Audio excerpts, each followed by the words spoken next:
By the end of April, the first of the promised Fokker biplanes began arriving at the front. The D-VII was to be the most important design to come out of the Dutchman's factory at Schwerin.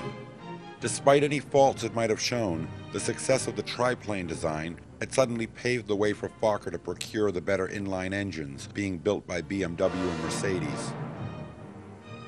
The brainchild of chief designer Reinhold Platz, the D-VII again used Platz's construction method of a steel tube framing.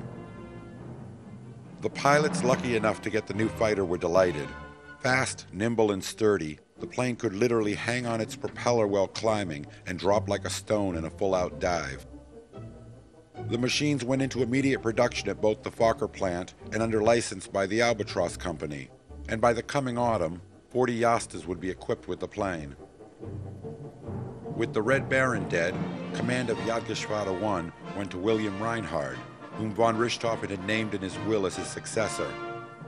While Reinhard was an accomplished flyer and a capable leader, the stunning success that JG1 had enjoyed for so long seemed to be grinding down. Towards the end of May, the wing was moved away from the killing fields of the Somme and relocated to the Marne region, further south, facing off against the French air service. The pace of the air war was somewhat slower on this front, and the pilots of JG1 were given somewhat of a reprieve for the time being. In addition to the new Fokker D-VIIs that were trickling into the inventories of frontline units, the pilots of the Flieger Troop would shortly begin receiving parachutes for the first time. While not a new invention, it seems inconceivable that a compact version of this life-saving device had not been developed earlier for the pilots to use.